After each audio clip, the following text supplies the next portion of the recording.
No estoy seguro si voy a conseguir lograr lo que planteaba Elisa con centrar el tema, porque mi sensación después de prepararlo es que me parece incluso que le falta algo de estructura y que a lo mejor yo mismo he entrado también en el terreno de la divagación. Entonces lo que voy a intentar es lanzaros algunos temas que desde mi punto de vista son relevantes, que nos ayudan a entender sobre todo esto que tú has dicho que más me interesa a mí, que es lo de la brecha, ¿no? Entonces, para hablar de la brecha, os tengo que decir cómo veo algunas cosas y decir también algunas verdades incómodas que a lo mejor desde dentro del sector no agradan especialmente, pero a mí me parece que son relevantes para entender esta separación. Entonces, como ha dicho Elisa, mi oficio principal es el de historiador económico, aunque estoy abducido en los últimos años por la economía del vino y por la despoblación del presente y no me dejan el tiempo que querría para hacer lo que os confieso que más me gusta, que es estudiar estos temas en perspectiva de largo plazo. Entonces lo que he hecho es preparar primero una perspectiva de cómo era el sector, cómo es, porque creo que ayuda mucho a entender las percepciones que se tienen sobre él en la actualidad y luego, pues bueno, voy a ir abordando algunos de los temas que me parece que son más relevantes para analizar.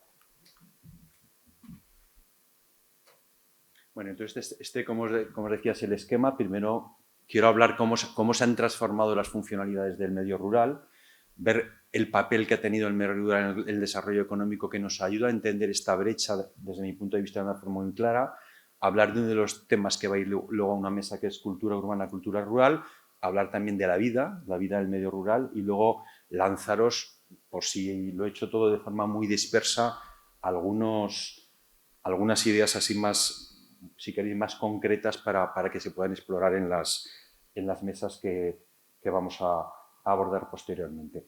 Bueno, entonces, esto es lo primero que me interesa. Si hablamos de la funcionalidad del medio rural, todos vamos a pensar, o vais a pensar, especialmente las personas que estáis dentro del sector, que es muy importante el medio rural y es muy importante porque produce alimentos y sabemos que es la única producción, siendo un poquito taxativo, sin la cual el ser humano no puede existir. Por lo tanto, bueno, podríamos volver a ser cazadores-recolectores, pero digamos que está en la esfera de lo imposible, incluso de lo distópico, y entonces no encaja. Entonces me interesa un poco explorar esta primera dimensión, que es la producción de alimentos y cómo el cambio en la forma de producir alimentos ayuda a entender la brecha.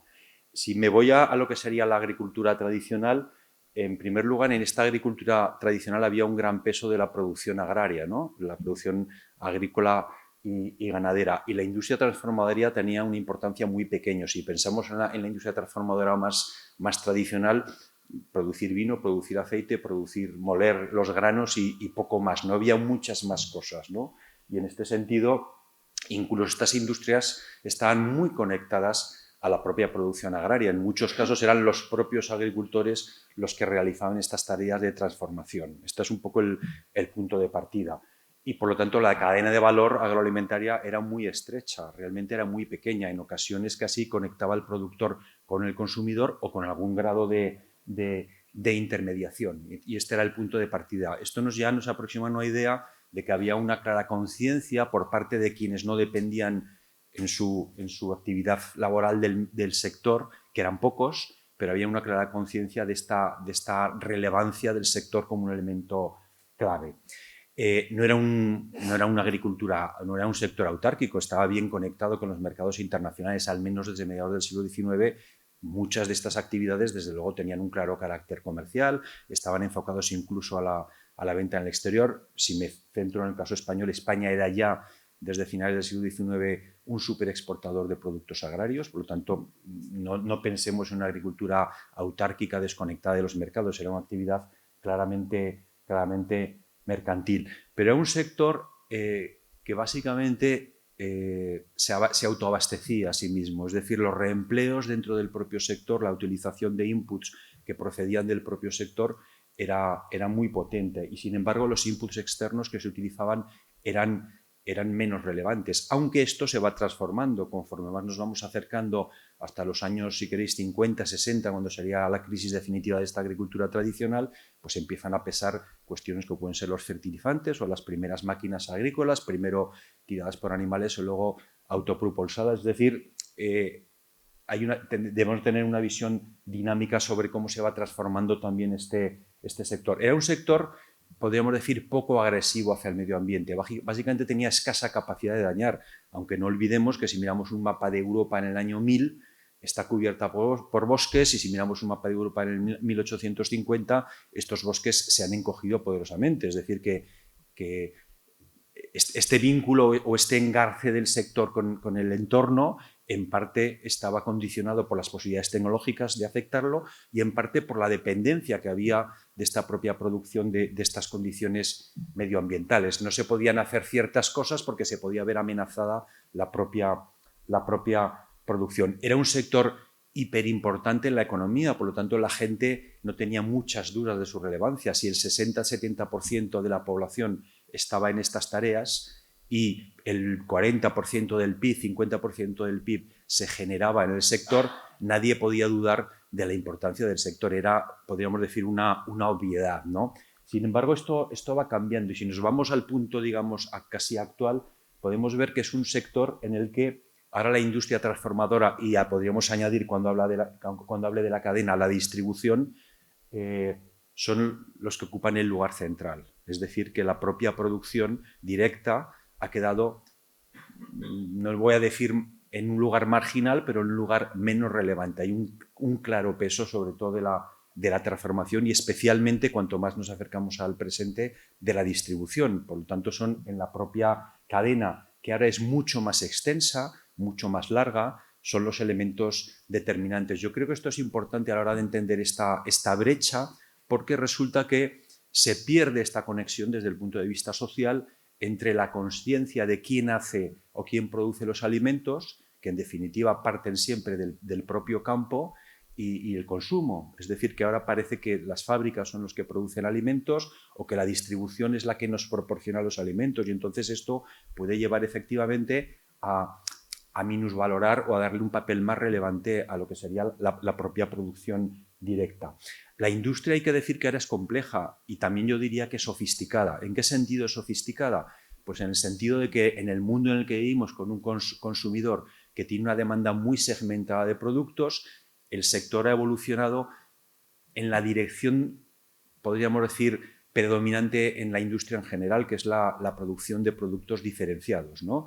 Yo siempre les cuento en clase como un ejemplo de cómo también lo agroalimentario puede entrar en esta dinámica, de que hace 30 años íbamos a la panadería a comprar un pan y la disputa o la pregunta era de qué peso o de qué forma. Si ahora vas a una panadería sofisticada, hay 20, quizás 15, 10 tipos de panes distintos, y por lo tanto incluso algo tan sencillo, un alimento básico cuyo peso en el consumo ha caído, pues se ha diversificado y se ha segmentado enormemente en la producción que nos ofrecen. Entonces es una industria, desde este punto de vista, me parece a mí más sofisticada y más compleja, que ha evolucionado en la misma dirección que el conjunto de las actividades industriales. Es decir, que ahora ya no se compra un coche, sino que eliges ya no solo la marca y el modelo, sino que puedes segmentar, puedes decir en la propia web del productor, ¿no? O del distribuidor, puedes decir con qué características lo quieres. Podríamos decir que también en los alimentos estamos pasando a esta fase. Y eso también creo que genera distancia con lo que sería la propia producción,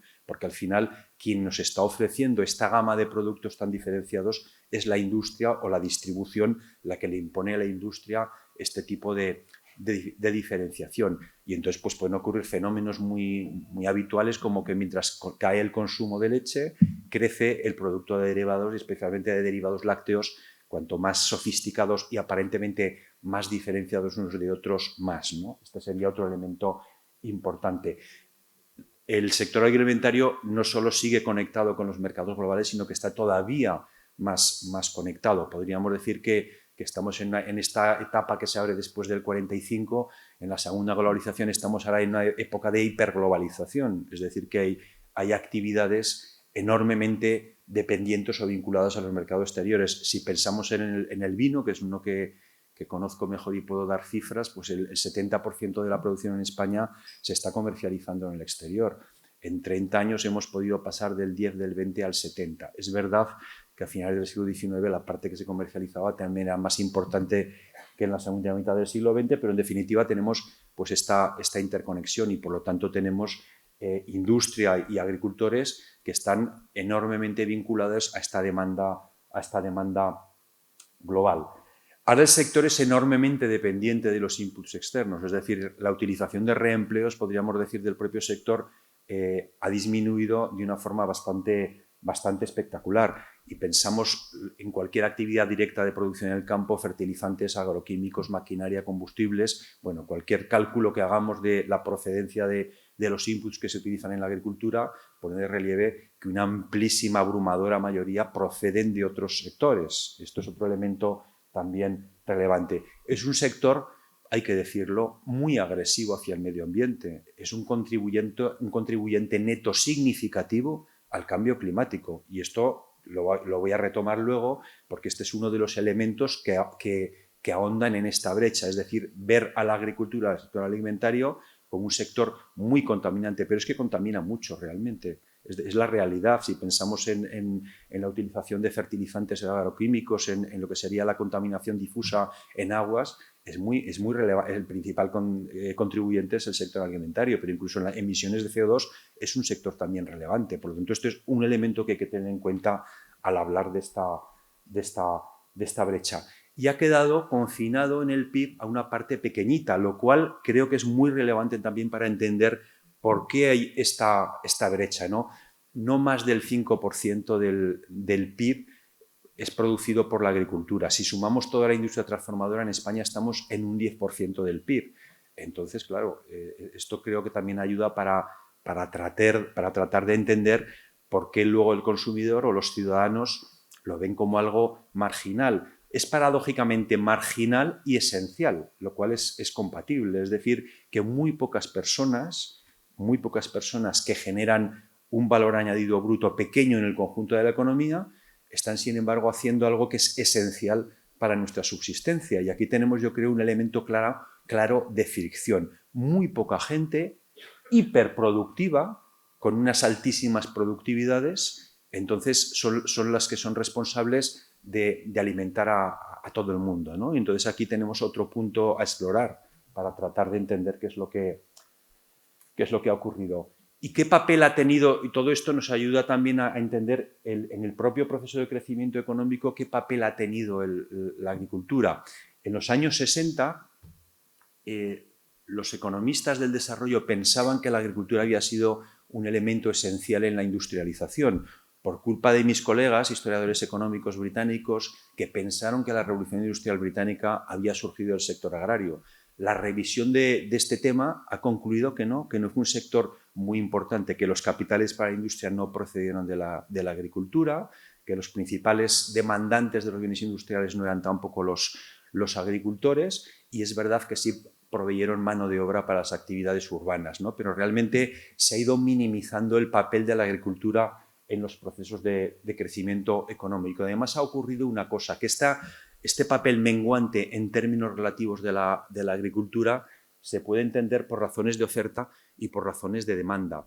Por razones de demanda, porque cuando va creciendo la renta de las personas, la parte que dedican a la compra de alimentos cada vez es proporcionalmente más pequeña, y además el ser humano tiene un límite en la satisfacción de sus necesidades alimentarias, mientras que podríamos decir, aunque sea un absurdo, que podríamos comprar un número de automóviles ilimitado, pero no podemos comer ilimitadamente. Y esto quiere decir que el peso del sector disminuye, porque cuanto más rico es un país, menos recursos dedica a la compra de alimentos. En términos técnicos diríamos que la elasticidad renta de los alimentos es muy baja, inferior a 1 o normalmente negativa, es decir, que se dan estas situaciones en las que incrementos de la renta implican caídas en el consumo de al menos de determinados alimentos. El pan sería un buen ejemplo. Las dietas de los zaragozanos de 1914 se basaban esencialmente en pan, el 60% de su presupuesto alimentario iba a comprar pan, mientras que ahora pues es una fracción, podríamos decir, realmente relevante. A pesar de todo, como he dicho, no fue irrelevante su papel. Yo quiero destacar aquí una contribución esencial, que es proveer de mano de obra a las ciudades, especialmente proveer de mano de obra a la industria y a los servicios. Es decir, que esto nos conecta con lo que sería lo que he llamado las dos caras de la misma moneda, ¿no? La idea de que el crecimiento económico, la industrialización, pensemos la España de los años 60, 70, estos momentos culminantes, vinieron acompañados de un intenso proceso de urbanización, de crecimiento de las ciudades en términos absolutos. Su población creció muy deprisa en términos absolutos y en términos relativos cada vez hubo más población urbana, una proporción mayor, y a la vez hubo un proceso de despoblación. Es decir, inicialmente el peso de la población rural fue menguando en términos relativos, aunque se mantuvo en niveles absolutos en cifras altas, y a partir de 1950 empieza también a caer. Yo diría que se derrumba el porcentaje y el número de personas que viven en el medio rural. Y esto creo que también nos ayuda a entender esta desvinculación ciudadana hacia el sector, porque cada vez vive menos gente en las zonas rurales, aunque los vínculos, como luego voy a tratar de demostrar, todavía tienen cierta vitalidad por lo reciente de nuestro éxodo rural, porque todavía las generaciones que están viviendo en las ciudades, sus padres, sus abuelos proceden del medio rural. Y esto creo que es una potencialidad a explorar, este vínculo que hay emocional, podríamos decir, entre medio rural y medio urbano. Lo último que quería señalar es el por qué se produjo este éxodo rural, porque inevitablemente tengo que señalar que en esta vorágine que existe ahora de hablar sobre el tema de la despoblación, los diagnósticos que se están haciendo no solo son erróneos, sino que no están basados en evidencias empíricas suficientes. Yo diría que el diagnóstico que ha acabado por triunfar es que la despoblación se ha producido porque o no se han desarrollado políticas adecuadas para el medio rural o estas no han existido. Y diríamos que la evidencia empírica no va en esta dirección. No decimos que las políticas hayan sido adecuadas o hayan sido importantes, lo que decimos es que han tenido un papel pequeño para explicar el medio rural. La mejor, desde un punto de vista de verificación empírica, de que el papel de las políticas es pequeño, es que es un fenómeno que ha ocurrido en todos los países desarrollados, hayan desarrollado las políticas que hayan desarrollado, y está ocurriendo en los países en desarrollo. China ayer estaba viendo un artículo sobre despoblación en China rural, y es el ritmo al cual se está produciendo es realmente espectacular. Podríamos pensar que dependiendo de las contingencias históricas, del momento, de las peculiaridades de cada país, seguramente casi todos los países van a atravesar este tipo de procesos. Y entonces, ¿por qué se produjo el éxodo rural? Y de nuevo esto nos ayuda a ahondar en la explicación de esta brecha. El éxodo rural se produjo básicamente por tres cosas. En primer lugar, varios millones de personas no pueden equivocarse todos a la vez y se fueron porque esperaban vivir mejor en las ciudades. Y este vivir mejor quiere decir que esperaban tener salarios más altos, rentas más elevadas o mercados laborales con más oportunidades. Y esto es así, fue así. Realmente hubo salarios más altos, hubo posibilidades económicas mejores y por eso tanta gente se marchó. Es decir, que si vamos a solucionar o si queremos enfrentarnos a la despoblación con no sé qué cambio en políticas y nos olvidamos que sin oportunidades laborales, sin posibilidades de desarrollo de ciertas actividades en el medio rural, la gente no se va a quedar de ninguna manera. Y además el medio rural no tuvo capacidad para generar empleos alternativos en otras actividades. Se crearon. Si vemos el sector industrial rural o el sector de servicio rural, creció mucho en España entre 1960 y 1980, pero no lo suficiente para retener a toda la población. Y esto, en términos económicos, diríamos que es una explicación a la Krugman, ¿no? Simplemente las empresas tienen ventajas por aglomerar, por estar situadas de forma aglomerada, tienen productividades más altas y por lo tanto las personas que realizan estas actividades de emprendimiento, de creación de empresas, prefieren situarse en aquellos lugares donde esperan que sus beneficios vayan a ser más altos. Esto es importante que lo tengamos en cuenta porque es una tendencia que, a pesar de que hay también desventajas de la aglomeración, todavía las ventajas tienden a predominar fuertemente sobre las desventajas, y esto quiere decir que tenemos que vivir con esta realidad y esto no lo podemos cambiar sustancialmente por muchas políticas que ensayemos. En segundo lugar, un tema que fue muy importante en los años 50, 60 y sobre todo 70, y yo creo, y en esto voy a ser un poco heterodoxo, que ahora no es tan importante, cuando se construye el estado del bienestar en España, una construcción muy tardía debido a la dictadura, y que aunque se dan pasos ya en los años 60 y 70, pero se va a completar especialmente a partir de los pactos de la Moncloa, las personas que vivían en el medio rural percibieron claramente que tenían una desventaja por residir en el medio rural en acceso a servicios públicos. Una desventaja muy clara. Y esta no existía antes. Si nos vamos a 1900, un obrero del barrio de las Delicias o el habitante de un pueblo tenían dificultades parecidas en acceder a la educación secundaria o a servicios de salud.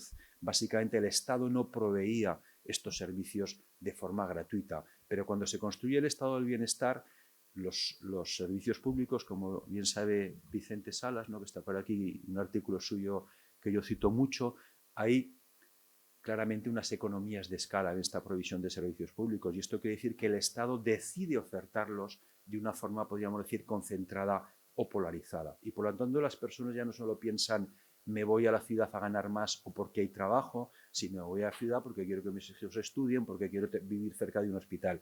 Yo creo que este factor hoy en día pesa menos o pesa relativamente menos. Al menos algunos trabajos que estamos haciendo a mí me llevarían a decir que el estado del bienestar rural funciona bastante bien en la actualidad.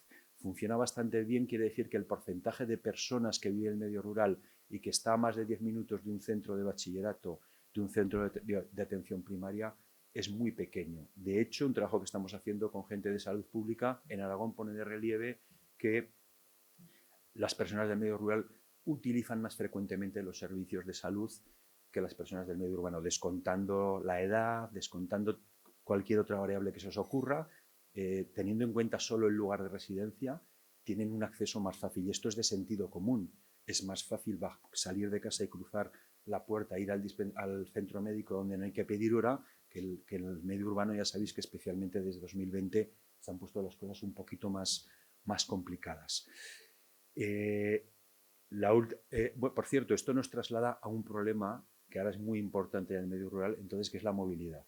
Esto sí que es un problema donde claramente hay una brecha muy importante con el medio urbano. Es decir, todo este acceso está condicionado por las posibilidades que tiene la gente de movilidad. Y cuando se entrevista a personas o se encuesta a personas que viven en el medio rural, recuerdo un libro que publicamos en la cátedra el año pasado de Miguel Mena, que se llamaba Zaragoza, viajes de ida y vuelta, donde se hablaba de personas que se habían ido a estudiar fuera y habían vuelto a su pueblo. Ni uno solo se quejaba del acceso a servicios públicos, pero el 99% decían que sin coche estaban muertos. Y el 99% decían que sin trabajo estaban también muertos. Es decir, que de alguna forma validaba las conclusiones que en nuestros trabajos habíamos previamente alcanzado. Y el último elemento que quiero destacar es que el éxodo rural tuvo un enorme sesgo de género. Tuvo un enorme sesgo de género porque salieron más mujeres que varones del medio rural. Y esto quiere decir que las mujeres percibieron que tenían más oportunidades en las ciudades, tenían una gama más diversificada de empleos o simplemente más libertad para hacer lo que querían.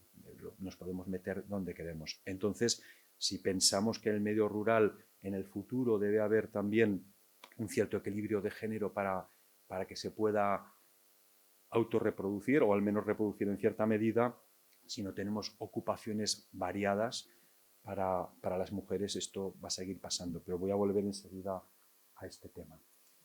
El tema de la cultura, que es un tema importante, ya que hay creadores culturales como Pepe Cerdá y otras personas que nos pueden ayudar también a entender este tema. Si pensamos cómo eran las cosas, yo veo que había una clara especialización de las ciudades en la creación cultural. Es decir, crear cultura en los pueblos hace X años podríamos decir que era exótico o impensable. ¿Por qué? Hay dos razones que creo que nos ayudan a entenderlo. En primer lugar, había una brecha educativa entre el medio rural y el medio urbano, sobre todo, si queréis, en los niveles más altos o terminales, podríamos decir, de la formación de las personas. Y esto quiere decir que había más posibilidades con potencialidades creadoras en el medio urbano que rural, en términos relativos. Pero la segunda cuestión sería estas economías de aglomeración que también funcionan en la cultura, es decir, los creadores al final necesitan hablar con otros creadores, ver lo que hacen los otros, discutir, visitar el trabajo de los demás. Entonces había unas ventajas también de residir en el medio urbano. Esto en realidad sigue pasando. Si alguien se pregunta ¿y dónde sería mejor para un creador de cine residir? Pues quizás podríamos pensar que Hollywood o la industria del cine de la India son los dos lugares donde se está creando un porcentaje abrumador de la producción cinematográfica del mundo. Por lo tanto, obviamente, allí hay también más estos intercambios. Entonces, esto creo que ha funcionado.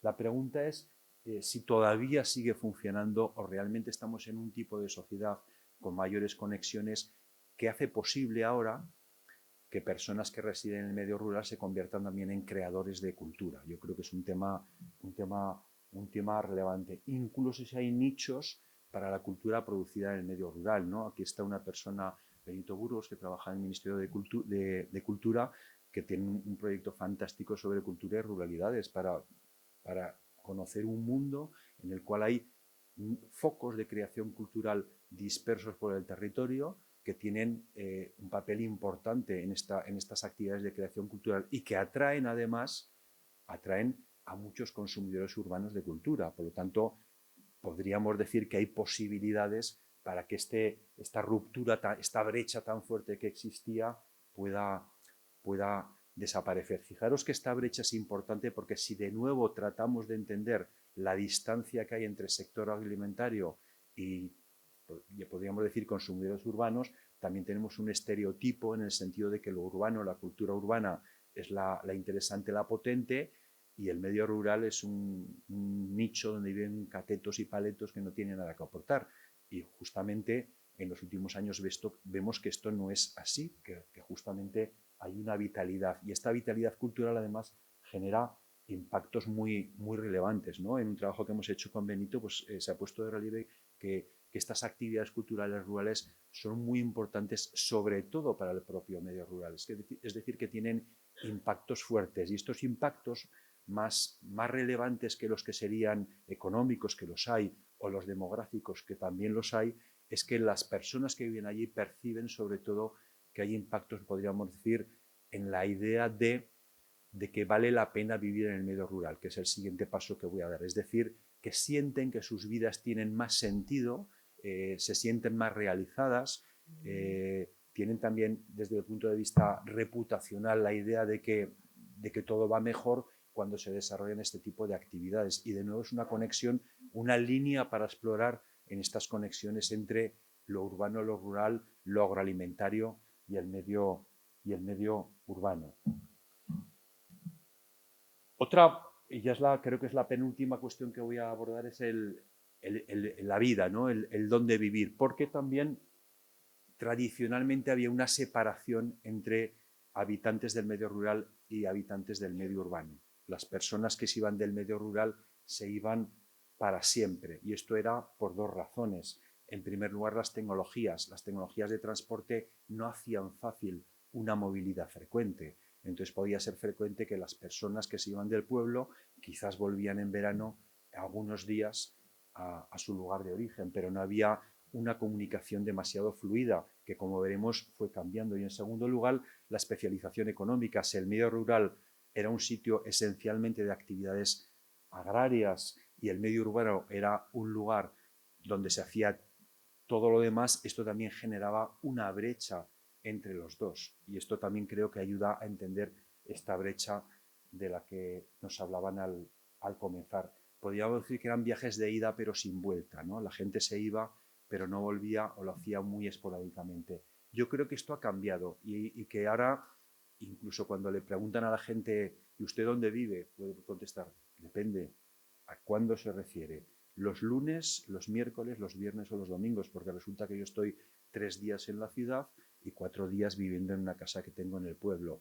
Esto podría ser ahora algo bastante habitual. Podemos pensar que los padrones ya no están registrando bien la realidad de la población, cuando realmente hay estas movilidades compartidas. Las tecnologías ahora permiten, por lo tanto, que nos desplacemos con enorme frecuencia. Claro, esto no beneficia por igual a todo el medio rural, porque hay zonas periféricas o ultraperiféricas que hacen más difícil esta conexión, pero hay zonas que tienen una distancia en tiempo pequeña con respecto a los centros urbanos que permiten que la gente no solo se esté moviendo, sino que pasemos al fenómeno de que la gente viva en el campo y trabajé en la ciudad, algo que es bastante habitual. Y estos anillos periurbanos, estos fenómenos de suburbanización se han ido extendiendo con el tiempo gracias a estas ventajas tecnológicas.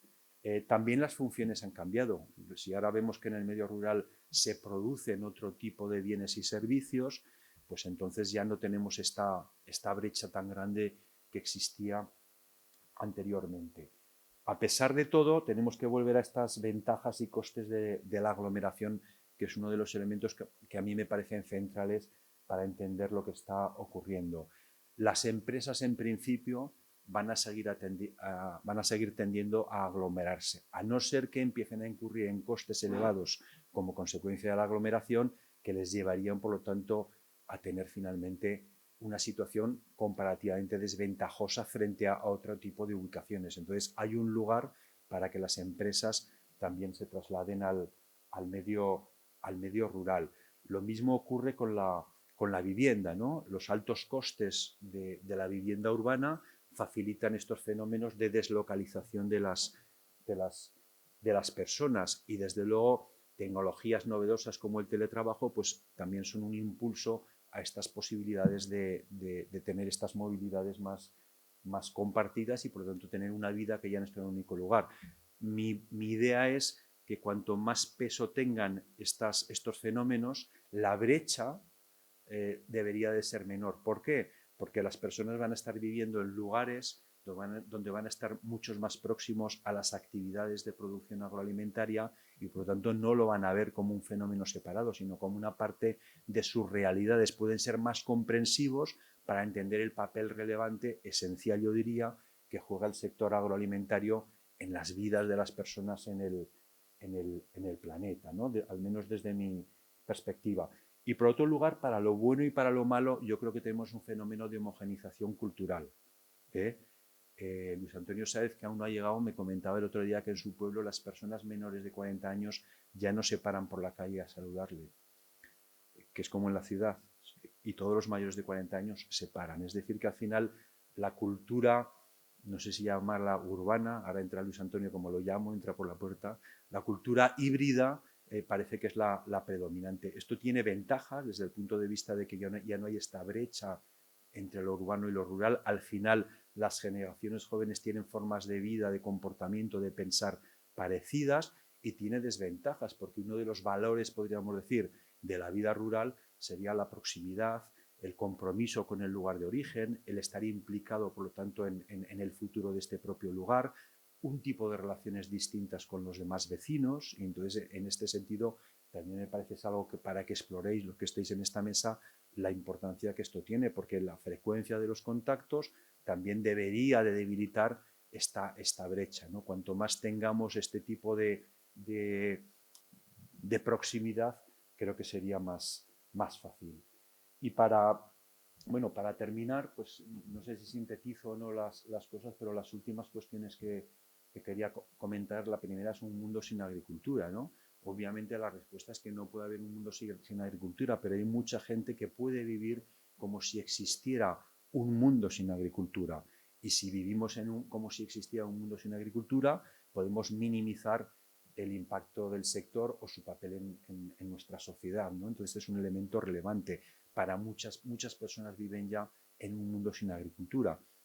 Si queréis, si vamos a lo ridículo, no han visto una vaca, pero están comiendo productos derivados, ya no digo un filete, digo productos derivados de la vaca o del cerdo o de lo que sea, que han comprado en un supermercado, en un hipermercado, y por lo tanto donde no perciben ninguna conexión entre esto y la actividad de producción.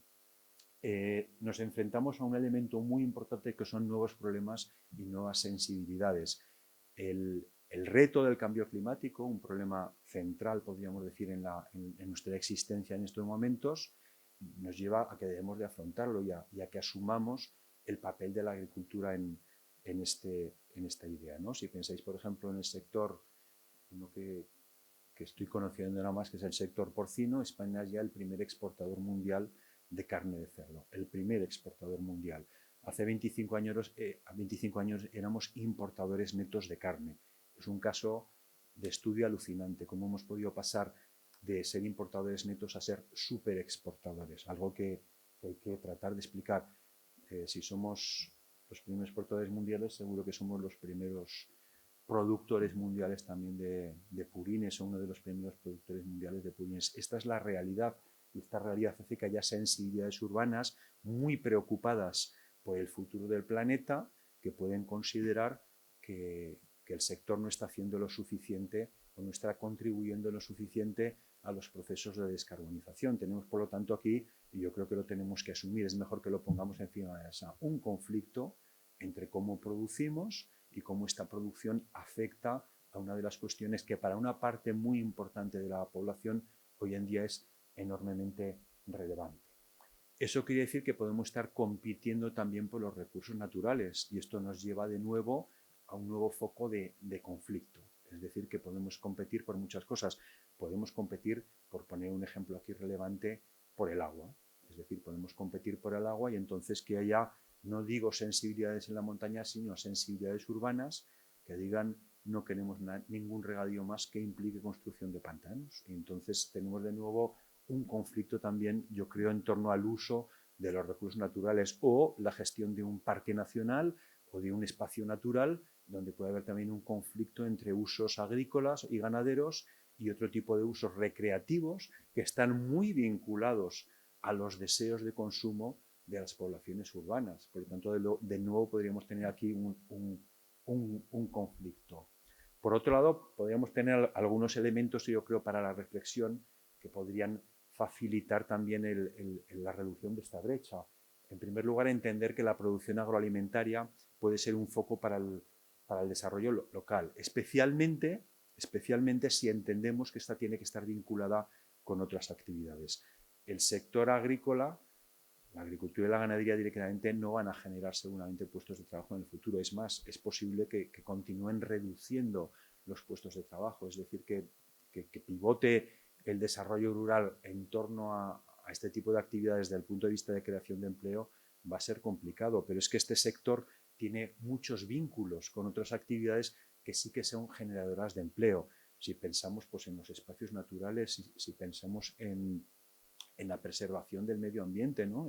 Todos estos problemas que tenemos de superincendios forestales, que al margen de que haya en estos momentos un componente de cambio climático, tiene que ver esencialmente con que se ha dejado de explotar el monte, ¿no? Por lo tanto, tendríamos que buscar alguna fórmula para que esto se ponga en el centro, para realzar el papel que tienen los agricultores y los ganaderos, si queréis, como guardianes, como cuidadores del medio ambiente. Y esto nos conecta con esta sensibilidad urbana hacia los problemas medioambientales. Es decir, que podemos entender o podemos explicar, podemos potenciar esta idea de que no solo produce alimentos el sector agroalimentario, sino que tiene un papel central en la preservación de nuestro medio natural. Y este papel lo ha sido clave y debería de seguir siendo clave en el futuro. Pero también hay otras vinculaciones. Si pensamos en el turismo rural, una de las actividades que genera más vínculos, más capacidad de atracción, perdón, de consumidores urbanos,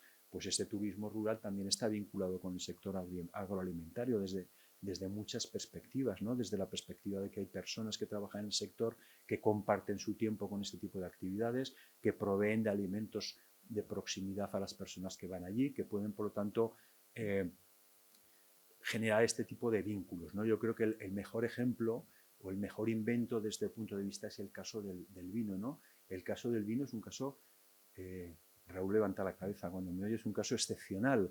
¿Cómo es posible que hayamos llegado a creer que cuando bebemos una botella de vino en una determinada zona nos estamos bebiendo el terroir, ¿no? Nos estamos bebiendo esta zona? Esto tiene una parte claramente de mixtificación de origen borgoñés del siglo XIX, cuando se construyó toda esta idea del terroir, que tiene una parte de mito y una parte de realidad, porque obviamente las condiciones edáficas, climáticas, de cualquier tipo, influyen en la calidad del producto. Pero ¿por qué vamos a un sitio y decimos, no, queremos tomar un vino de aquí? Parece que nos estamos bebiendo el territorio, ¿no? Yo creo que es un ejemplo perfecto de cómo se genera una identificación de un producto agroalimentario con una zona, ¿no? Y lo podemos pensar también con otro tipo de productos, ¿no? Entonces, este tipo de vínculos generan podríamos decir, emociones en los consumidores urbanos y generan también reducciones de la brecha, porque alguien puede entender que si le gusta beber vino de una determinada zona, puede apreciar y visitar las bodegas, ver cómo está el campo y pensar que en toda esa zona se está haciendo algo que para esta persona es importante. El siguiente punto es la demografía rural en el futuro, ¿no? Entonces aquí también voy a destruir de entrada la idea de que si alguien me habla de repoblación, le digo, estás fuera del mundo, no va a haber repoblación rural generalizada. Esto no quiere decir que no haya un núcleo a 40 kilómetros de Zaragoza que de pronto empiece a crecer. Cuarte, Utebo, María de Huervas, eran pueblos, podríamos decir, que se han convertido en ciudades. Puede haber fenómenos de estos, pero en términos generales no va a haber repoblación rural. ¿Por qué? Porque es que la población del conjunto de los países desarrollados va a decrecer en el futuro. Naciones Unidas proyecta que a partir del año 2040 caerá la población de todos los continentes excepto de África. Por lo tanto, el futuro demográfico, que yo no lo veo como terrible, lo que llaman los catastrofistas el invierno demográfico, va a ocurrir a partir del año 2040. Es decir, pasaremos a un escenario en que seguramente se irá contrayendo la población del mundo. Esta es la realidad a la que nos vamos a enfrentar y es mejor que trabajemos con ello. Esto implica muchas cosas. Implica que habrá que ser más productivos si queremos mantener ciertas actividades económicas, o que habrá que buscar un sistema que financie lo que serían algunas cuestiones esenciales como son las pensiones. Si somos más productivos, más eficientes, podremos pagar salarios más altos. Pero es que además vamos a pasar de rechazar a los inmigrantes a competir con los inmigrantes. Los habitantes de los países ricos nos vamos a poder permitir pagar salarios más altos para atraer gente, para que realicen funciones que consideramos que van a ser en el futuro esenciales. Y esto también pues nos pone una perspectiva de cuál va a ser el mundo. Seguramente pasaremos en algunos años en un escenario también de despoblación urbana. Esto ya ocurre en otros países. En Alemania del Este es muy importante. Si pensáis en Detroit, tiene en estos momentos la mitad de la población que tenía en 1950. El paisaje urbano de Detroit es el de grandes barrios donde ya no vive nadie y la política del ayuntamiento es derribar casas para evitar otro tipo de problemas. Entonces, este es también el mundo en el que nos vamos a mover. Creo que algo que deberíamos explorar es estas nuevas formas de vida y de trabajo, de en qué manera estas nuevas formas de vida y de trabajar van a ayudar, como ya he planteado anteriormente, pero quiero de nuevo volver a ello, ¿no? Cómo van a incidir en las posibilidades de estrechar esta brecha. Si tenemos urbanitas que de pronto comparten su tiempo viviendo en la ciudad, viviendo en el campo, que se implican en actividades locales, que participan en proyectos locales, que ven cuál es la realidad, o que las lechugas no las produce al campo, sino que se producen en los campos. Quizás en este sentido tendríamos también este tipo de, yo digo, de caminos para explorar. Si se ve que la cultura no es algo que se hace esencialmente solo en las ciudades, sino que de pronto hay dinamismo, un festival de cine, una banda de música, un club de arqueología, un festival de teatro, lo que sea, es un elemento también que va a facilitar, yo creo, este tipo de interconexiones. Y por lo tanto, las políticas para el desarrollo rural deberían de tener en cuenta todas estas realidades y olvidarse que la agricultura en sí misma o sola no es la única pata en la que se puede basar el desarrollo del medio rural, sino que tenemos que ir a políticas más complejas, más comprensivas, que busquen incluir o insertar todo este tipo de posibilidades que facilitarían en el futuro nuestro desarrollo. Bueno, entonces este es un poco mi panorama o mi visión particular de cómo veo esta brecha, por qué se ha generado o cuáles serían algunos elementos importantes para explicar que se haya generado la brecha y cómo podemos tratar de pensar en qué líneas podríamos hacer cosas. Seguramente, como aquí estáis muchas más personas, muchos de vosotros mucho más implicados que yo en la práctica, en la vida rural, en lo que serían las propias actividades del sector agroalimentario, seguro que tenéis otras ideas diferentes a la mía, y entonces yo creo que la ocasión que tenemos hoy justamente es de discutir en torno a todo esto, ¿no? Es una pena que dado la estrechez en tiempo del formato, hemos tenido que pasar de, en vez de organizar mesas sucesivas, que era la idea para que todo el mundo pudiera participar, a mesas simultáneas, pero yo entiendo que el tamaño que tenemos de personas es suficiente para que podamos aprovechar todo esto. Muy bien, muchas gracias.